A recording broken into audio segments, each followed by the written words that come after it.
होता है सर। तो इसलिए दुनिया में सबसे ज्यादा वक्फ प्रॉपर्टी हिंदुस्तान में है। सिर्फ हमारा देश में ही नहीं, दुनिया का सबसे बड़ा और सबसे ज्यादा वक्फ प्रॉपर्टी हिंदुस्तान में है। तो फिर ये क्यों है 60 साल तक आप सरकार में रहे हैं, हमारे देश में मुसलमान इतना गरीब क्यों है? ये दुनिया का सबसे बड़ा वक्फ प्रॉपर्टी अगर हिंदुस्तान में है, तो उस प्रॉपर्टी से गरीबों का उत्थान के लिए, लोगों का भला के लिए अगर ये सरकार नरेंद्र मोदी जी के नेतृत्व में गरीब मुसलमानों के लिए काम कर रहा है, तो इसमें आपत्ति क्यों होना चाहिए, आप लोग बताइए। लोकसभा में बुधवार को अल्पसंख्यक मामलों के मंत्री किरेन रिजिजू ने वक्फ संशोधन विधेयक पेश कर दिया। इस विधेयक पर चर्चा के लिए 8 घंटे का समय रखा गया। सदन में विपक्षी गठबंधन इंडिया के घटक दल इस विधेयक का विरोध कर रहे थे। वहीं बीजेपी समर्थित एनडीए के सांसद इस विधेयक के समर्थन में अपना तर्क दे रहे थे। इस विधेयक को लेकर सदन में जोरदार बहस देखने को मिली। दूसरी तरफ आज लोकसभा में जैसे ही वक्फ संशोधन बिल पेश हुआ, देश के अलग अलग हिस्सों में मुसलमान जश्न मनाते नजर आए। जमकर ढोल नगाड़े बजे, एक दूसरे को मिठाइयाँ खिलाई गई और आतिशबाजी भी जमकर हुई। सबका कहना है कि वक्फ संशोधन बिल से भ्रष्टाचार खत्म होगा और गरीब मुसलमानों का भला होगा।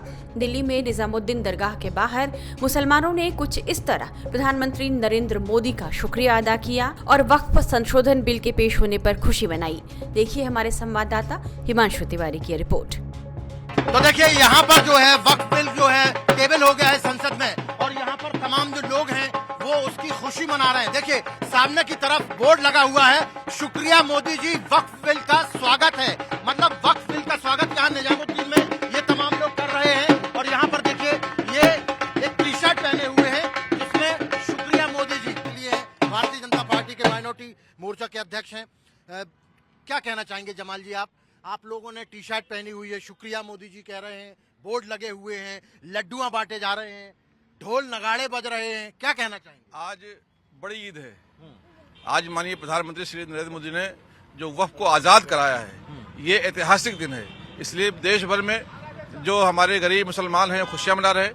आज भी हजरत निजामुद्दीन दरगाह पे जो मोहम्मद अकरम साहब हैं, जो उनकी अंजुमन है, उसकी तरफ से यहाँ पर सेलिब्रेशन हुआ था। उन्होंने मुझे बुलाया है और एक हजार लोगों का हस्ताक्षर एक स्वागत प्रस्ताव उन्होंने मुझे दिया है, जो मैं माननीय प्रधानमंत्री श्री नरेंद्र मोदी जी को लेकर देने वाला हूं। पूरा देश माननीय मोदी जी का स्वागत कर रहा है। लेकिन मुस्लिम पर्सनल लॉ बोर्ड ने प्रेस कॉन्फ्रेंस की, कहा हम इसकी मुखालफत करते हैं, हम पूरे देश भर में शाहीन बाग और किसानों ने जिस तरीके से आंदोलन किया था वैसा विरोध करेंगे, डेमोक्रेटिक तरीके से करेंगे, क्योंकि गैर मुस्लिम को क्यों उसमें रखा जा रहा है, ये उनका सबसे बड़ा सवाल था। मैं मुस्लिम पर्सनल लॉ बोर्ड से पूछना चाहता हूं, जब कांग्रेस ने पवित्र हज में गैर मुस्लिम भाइयों को स्थान दी तो वो सोए थे? मैं मुस्लिम पर्सनल लॉ बोर्ड से पूछना चाहता हूं, जब जो कुंभ का मेला होता है आजम खान ने करवाया तो वो क्यों नहीं मना किए? यानी कि तुम दोहरी नीति जो अपनाते हो ये निंदनीय है। और वैसे भी जो all India Muslim personal law board है वो सिर्फ दहशतगर्दों को पालता है, कभी यतीम गरीब के लिए एक काम नहीं किया। पूरा ईद निकल गया, कहीं किसी ने 1 रुपये मदद की कभी नहीं किया। किसी के शिक्षा में, किसी के रोजगार में, किसी की बीमारी में all India Muslim personal law board ने काम किया। सिर्फ आतंकवादियों को छुड़वाने का, बम फोड़ने वालों को छुड़वाने का काम मुस्लिम पर्सनल लॉ बोर्ड करती है। उस पर भी ताला लगाने का काम माननीय प्रधानमंत्री जी करेंगे। मध्य प्रदेश की राजधानी भोपाल में भी मुसलमान जश्न में डूबे दिखाई दिए। खास बात यह रही कि इस जश्न में महिलाएं भी शामिल हुईं। मुस्लिम समाज की महिलाएं हाथ में शुक्रिया मोदी जी का पोस्टर थामे सड़क पर उतर गईं। महिलाओं ने इस बिल का समर्थन करते हुए हाथों में पोस्टर और फूल लेकर पीएम मोदी को धन्यवाद दिया। भोपाल से देखिए हमारे संवाददाता मकरंद काले की रिपोर्ट। देख पा रहे होंगे ये तमाम जो समर्थक हैं, ये इस समय वक्फ बिल के समर्थन में यहाँ पर इकट्ठा हुए हैं। चर्चा पूरे देश में चल रही है इस समय वक्फ बिल की। बहुत सारे लोग विरोध भी व्यक्त करा रहे हैं, लेकिन समर्थन में भी तमाम लोग आपको नजर आ रहे होंगे। ये तमाम जो लोग हैं, देखिए यहाँ पर ढोल भी पहुंच चुके हैं और लोग भी यहाँ पर हाथ में। जी क्या मानते हो, इससे क्या फायदा होगा? हमें सब फायदा है। ये तो मोदी जी 3 तलाक के बोला था, वो भी सब सही है। जो मोदी जी करेंगे वो सही होगा। मोदी जी के सपोर्ट में हम लोग सब मुसलमान। क्या बाजी, क्या मानते हो, इससे क्या फायदा होगा? बहुत फायदा होगा, बहुत बहुत फायदा होगा। मोदी जी का सपोर्ट करते हो? हाँ करते हैं 3 तलाक लाए थे, अच्छा हुआ? हाँ, बहुत अच्छा हुआ, बहुत फायदा हुआ हम लोगों को भी, और मोदी जी से आगे भी उम्मीद है कि मोदी जी हम लोग के लिए और भी कुछ करेंगे आगे। ये देखिए तस्वीरें, हाथ में तमाम जो लोग हैं वो गुलाब लेकर खड़े हैं, और ये देखिए तस्वीरें यहाँ ये पटाखे भी छोड़ रहे हैं। अब चलिए बिहार की राजधानी पटना, जहां मुसलमानों ने वक्फ संशोधन बिल पेश होने पर प्रधानमंत्री मोदी के प्रति इस तरह का आभार जताया।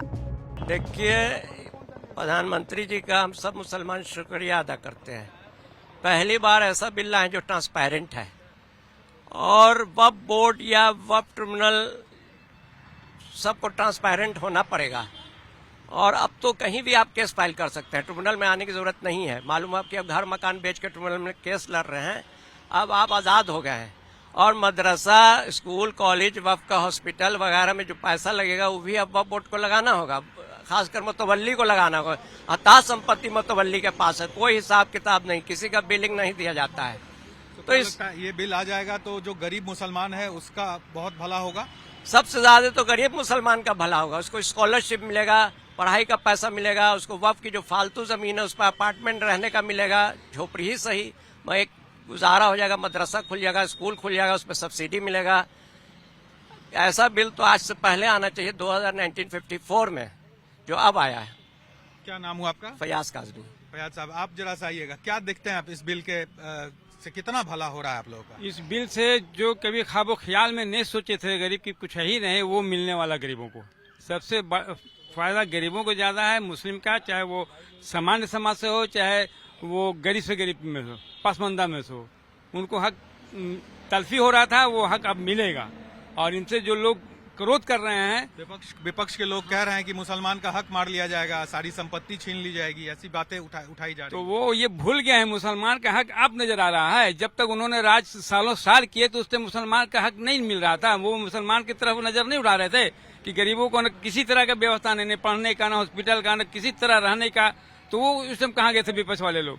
विपक्ष वाले लोग अपनी संपत्ति जो खोने जा रहा है उसकी मलाल है, और ये सारे मुसलमान को फायदा होने। साहब तो नेता है ना भाई मुसलमानों के, वो कहते हैं कि काबिलियत से भरे हुए हैं, लेकिन वो भी कहीं पर राजनीतिक में, सामाजिक में ये बात बोल रहे हैं। लेकिन मुसलमान के हक के फैसला की बात करें, हम लोग अदब से उनको कह रहे हैं कि मुसलमान को जो फायदा पहुंचने जा रहा है वो उनको पहुंचने दिया जाए, इनमें नुक्ताचीनी ना करें। नाम बताइए। अबू सलाम वारसी, नवादा जिला। किस तरह से देख रहे हैं आप लोग इस बिल को, क्योंकि कहा जा रहा है कि आप लोग के हक को इस बिल के तहत मार दिया जाएगा, आप लोग को कोई हक अब मिलने वाला नहीं है। देखिए, अल्पसंख्यक मंत्री जी जो है किरण राजू जी, ईद के दिन क्या बोले कि आज ईद का दिन है, झूठ मत बोलो, बोले है ना। पूरे देश को एक मैसेज दिए हैं कि 30 रोजा रखे, इसके बाद भी झूठ बोल रहे हैं। ये बिल अल्पसंख्यक समाज के लिए और खासकर पसमानदा समाज जो पिछड़ा रह गए उनके समर्थन में है, और ये बहुत अच्छा बिल है, इनको बहुत पहले आना चाहिए। हम लोग इनके समर्थन में, और विपक्षी दल को तो काम है उनका जो है 2025 में बरगराना, और जो ठेला चालक है, रिक्शा चालक है, जो मजदूर लोग है गरीब तबके को, उनको वक्फ बोर्ड के बारे में तो पता है नहीं। आप बिहार में जाइएगा तो एक ही साल से कई लोग बने हुए हैं, कोई चेयरमैन जिला में हो या प्रदेश में हो, कहीं भी हो, और लोग को जगह नहीं मिल रहा है। ट्रांसपेरेंसी आएगी बिल आने, एकदम आएगी, एकदम आएगी, और गरीब लोगों को फायदा होगा।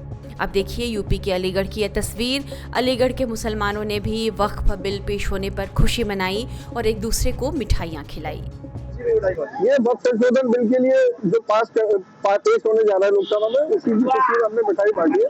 मोदी सरकार देश के मुसलमानों के लिए गंभीर सोच रख रही है, और उम्मीद है कि ये बिल जल्दी पास हो जाएगा। बिल पास होने के बाद गरीब मुसलमानों को उसका फायदा मिलेगा। और ये जो मौलाना लोग जो शरई एंगल से बहका रहे, देश के मुसलमानों से भी ये अपील करना चाहूंगा कि इनके बहकावे में ना आए और अपनी हकीकत को पहचाने, जमीनी हकीकत को जाने। मोदी सरकार उनके विकास के लिए काम कर रही है, और आने वाले दिनों में वक्त की संपत्ति गरीब मुसलमानों को निश्चित फायदा मिलेगा।